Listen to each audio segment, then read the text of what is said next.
wanted to do a little bit of a video talking about some of the reasons why certain parts of porting are important. Some are more important, some are less important. But I can tell you right now, one of the most sought after portings is your gasket match. Literally, there's been several people with flow benches do some comparisons. And there for a long time, a lot of people were real high on, oh, you got to have your heads port matched to your intake and da-da-da. Literally, if all you did to a set of cylinder heads was gasket match the intake ports, you'd basically gain nothing. Like, if that's all you did, let's say you took the stock gasket size and you port matched them to where they lined up perfectly, I think that they've proven that you could gain 3 CFM, or I want to say 3 to 7 CFM, and that's literally not even going to show up. That's not even, I think that's probably being pretty generous. I think to get any real gains out of a port matching them, you need to go to a slightly larger size than stock gasket. The stock gaskets are pretty restrictive.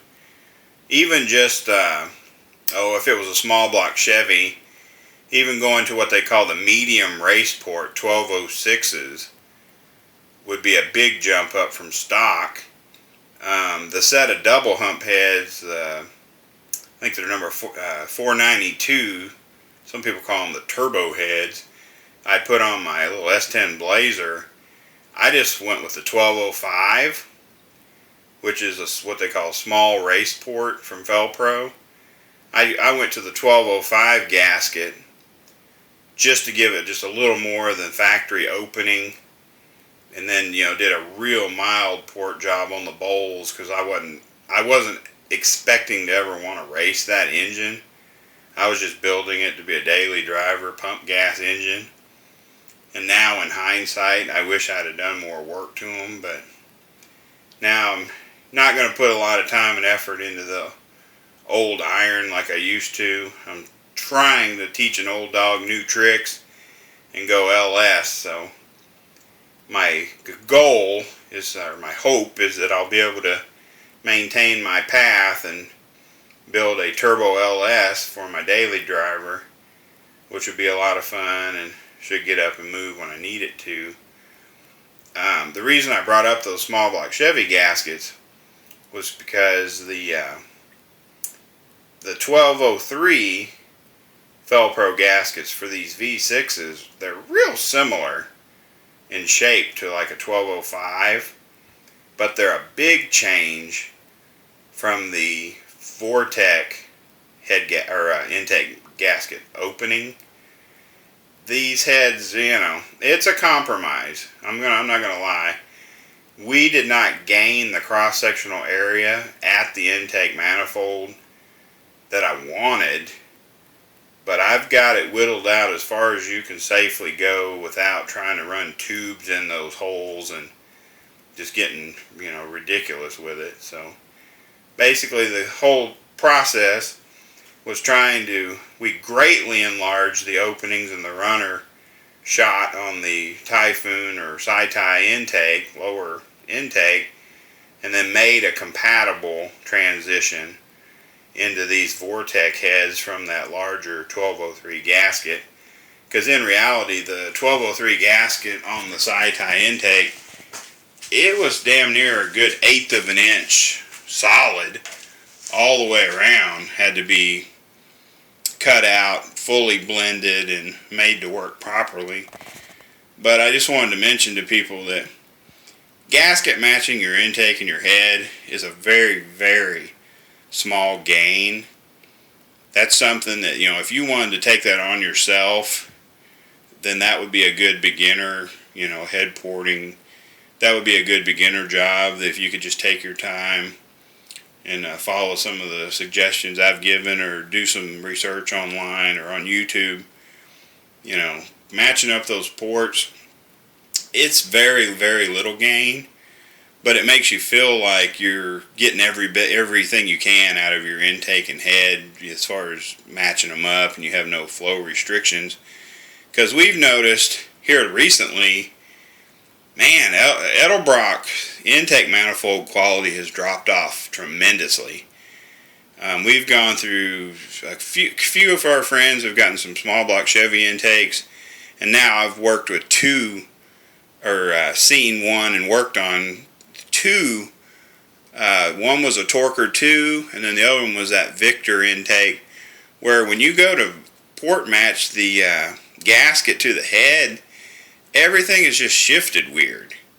Like when you put the gasket on the ports, put in your alignment, because I use bolts and air fittings, I use used sanding rolls, whatever I need to get that gasket matched up as perfectly as possible as I can before I scribe it. And that that Pontiac intake I did on Monday, it was just weird. Like normally you're going to have a normal amount of material that you may take off all the way around the port, or you might be a little on one side, a little on the other. But they're literally, the castings that Edelbrock are putting out now are so poor that you have different amounts to take off, maybe on one side, maybe on two sides, maybe only on the center divider. There's no uniformity to the amount of work you have to do and to get your ports lined up and to get them straightened out. So, it's worth it if you want to go ahead and check it. If there's a significant, I'd say 1/8 of an inch, if you lose an 1/8 of an inch of a port because of misalignment, that makes a significant difference. I mean, you might see, I wouldn't go crazy, but probably 10 to 15 CFM flow increase if you have that poorly aligned. If your intake was that poorly aligned, then yeah, port matching the intake to the heads would be well worth the time and effort to do. Something I wanted to point out, because a lot of people don't even understand what a bowl cut or bowl blend is, but if you look at these seats, if you can see those seats in the heads, you can see a dark ring right where that seat is literally pressed into your head casting. So then you'll have your outer ring of your seat, and somewhere near the top of that seat, unless somebody has just valve jobbed the living crap out of it, you're going to have your top angle for your valve to seal on. Well, what they do is they'll do a math, which generally, like I said, is running probably in the 80 to 85% of your valve size. So if that's a 1.5 valve, then you'd do 80 to 85%, and you would want to make them all the same. You just need to make up your mind before you get started. And what they do, it's really hard. The exhaust seats don't seem to be near as hard to get right. To me, maybe it's just me, but let me tell you, when you start trying to bowl cut by hand, it's super hard to get that thing round. Now the exhaust side, I can show you. I made this template. I can come in, I can literally drop all the way down. Now watch this one. This one's been sanding rolled. I've already done my sanding rolls and everything on this port. It literally drops in, drops in, drops in. Hasn't been sanding rolled. It's a little tight. Wants to hang up on me a little. I'll fix that with sanding rolls. This one, not quite there yet. Down there at that short turn, it's going to need just a little bit of widening. And if you can see, when I talk about short turn, get my big hand in the way, right here. That exhaust short turn, when you get the right radius on it, that little template will literally just go right through there and fall down pretty as you please. This one's still a little tight. We'll get that one worked out. All three of these are finished. They're sized. They slide in no problem, no hesitation, no dragging. But what I wanted to point out to you on these intake bowl cuts, from the factory, your intake port is not round, okay? People will judge you and judge you and judge you. Here's my opinion. Is round the goal? Yes. Is that port being round going to make or break your port job? No, not at all. It will be more optimized if you can get that bowl cut perfectly round, or as round as you can. But what you're going to run into is your sides. Each side is going to be flat. I don't know if you can tell because I've been cutting on this one quite a bit, but for some reason that port is just dang near square. When you first start porting it, it's going to have a little bit of a ramp in the back.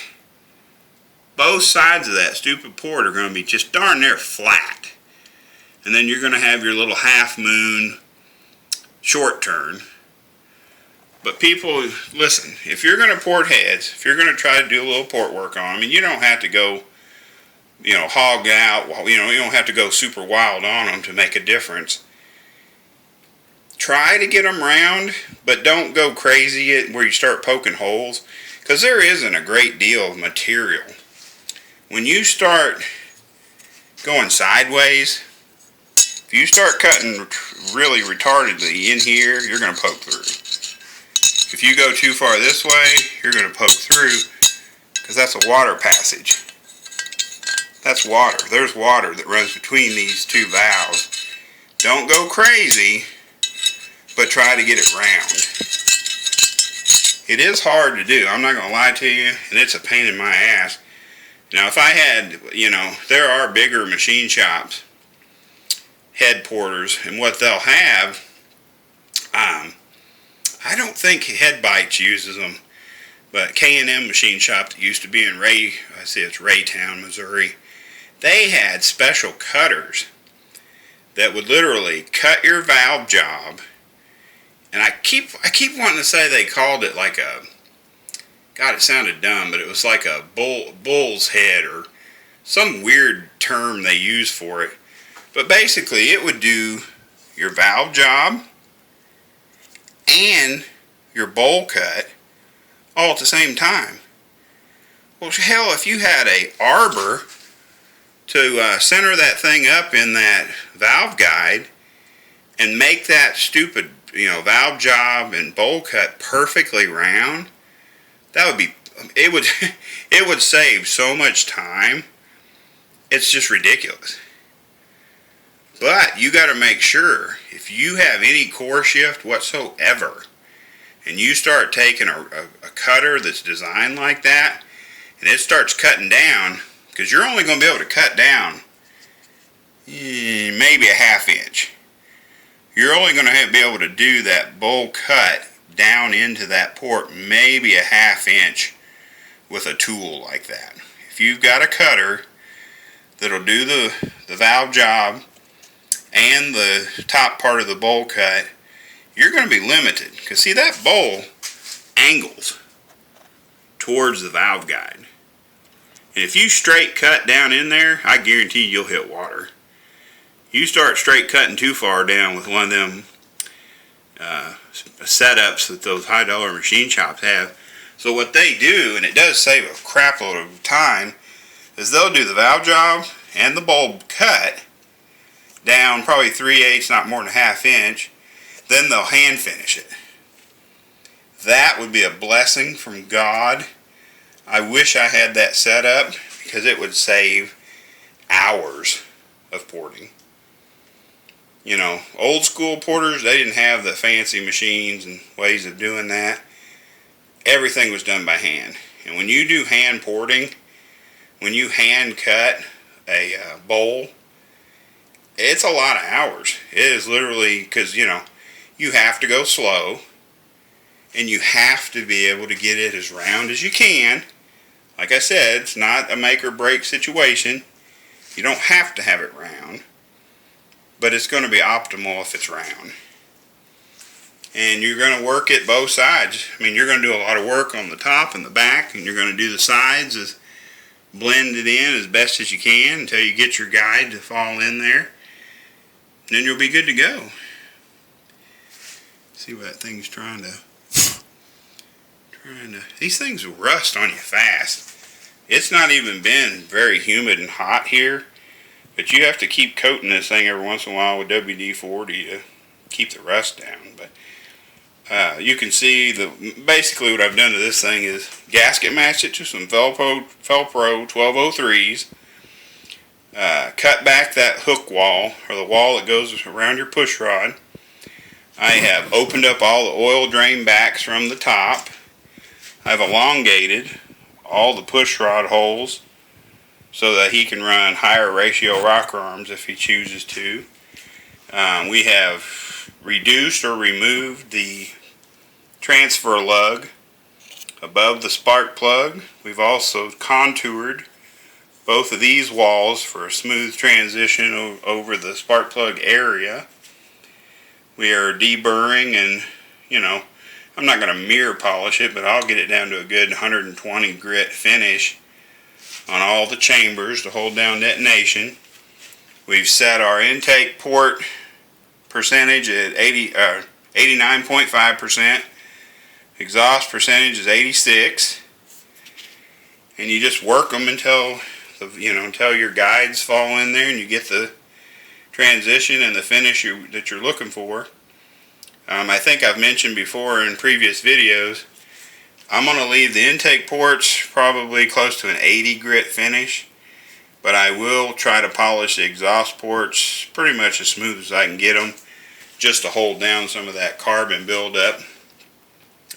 You can't stop the carbon from building up because no matter what, it's still going to stick in there a little bit, but I do try to make it as smooth as possible on the exhaust port. So I wanted to do a little bit more in-depth information on the things I try to do to heads to make more power. Am I an expert? No. Have I done a lot of heads? Yeah, I've done my fair share. Do I usually make more power? Yes, I definitely make more power. No matter what I do, those heads are going to make more power than they before. Than before I worked on them. Now, if you bring me a maxed out set of race heads, I'm probably going to do some looking at it and tell you, hey, these things are, beyond what I can fix, unless there's some port misalignment or something wrong with the way the seat blends into the bowl or something like that. Because these guys that have sonic checkers and can map out a brand new port, like if you took them a bare casting head that wasn't finished, and they can map out a port, that's not me. I'm not doing that.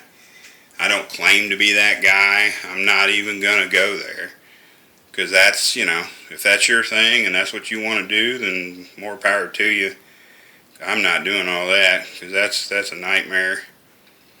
I just try to take heads that people bring to me, apply the knowledge and the math and understanding that I have to improve the airflow, and try to make more power. I mean, what originally, to be honest with you, originally got me port and cylinder heads doing port work was because I was too damn poor to take my heads to a head porter, and everybody else was trying to run those. That's when World Products first came out with the stock replacement heads and the Dart 2s and all that stuff. I didn't have the money to blow on that stuff. So I would just work my heads and make more power on my own. I mean, it's a gamble at first, but you go slow. That's the whole trick to head porting. And that's why people complain about, oh my God, it takes forever to get a set of heads done. Well, if you got somebody that's taking their time and trying to do a good job, you want them to go slow, because when you start going fast, you will mess up a head. I guarantee you, if you think that you can run a porting business and just get in there and just knock them heads out like an assembly line, you're going to poke holes. You will poke holes in heads, I guarantee it. Because there is an art to porting heads, And part of that art is being slow and meticulous. But I just wanted to do a little update video with a little more detail on porting cylinder heads, why you port cylinder heads, where you port cylinder heads so you get the most gain out of it. And hopefully if you guys want to take on doing a set of heads, go get you a set of junk heads, or it don't even matter if they're heads you're going to use. Every time you cut on a head, you're going to learn something. You're going to learn something. One thing you'll learn is high-speed burrs are expensive. When you start buying burrs, you know, this burr, 48 bucks. This burr, 45 bucks. I mean, I've got tons of burrs, hundreds if not thousands of dollars in burrs. It's truly ridiculous how much they cost. But if you're going to port cylinder heads, you have to have them. Go to Summit. Summit sells decently priced. I think it's 3-piece kits. You can get them with 6-inch shanks. I like 6-inch shanks because you can always wear a leather glove and grab it in the middle if you need more stability. Very rarely do I use those short ones unless I'm just cutting on the seat or something that's not inside the head very far, because the short bits just don't work for me. I even have a extended shank die grinder, but I still like to use my long bit because it gives me more control. So anyway, I just wanted to give you guys that information, because I know I started out just, you know, greener than green, trying to learn how to port and what not to do. And trust me, back in the late 80s, they didn't have the internet. You didn't get the advantage of being able to watch YouTube, see it done, see it after, you know. If you wanted to see how heads were ported, you basically had to go see somebody else's that had already been ported, or look at a set of high-flowing aftermarket heads and try to replicate what they did. And I don't know, it's just a process. But I appreciate you guys watching the videos, because it is kind of fun to make them. I wish I had a little bit better setup where I could use a tripod, because I speak with my hands a lot and I'm not really doing a good job with this phone, because apparently I'm shaky. I hate that whenever my videos are shaky. But I just wanted to give you guys a little more information on the math, where I like to port heads, what I do, well, what you would want to do, you know, to try to make your heads flow better, and encourage you to try it. I mean, you don't have to go all out race. If you just want to do a gasket match to your intake, clean up all your casting flash, I mean, it's going to make a difference. You may not, you know, set world records your first time out, but if you want to give it a shot, I highly suggest you just get you a couple of burrs and some sanding rules and just give it a shot. I mean, it's not against the rules to try, but like I said, go slow, because it's easy to poke holes when you're not paying attention. So, thanks for watching.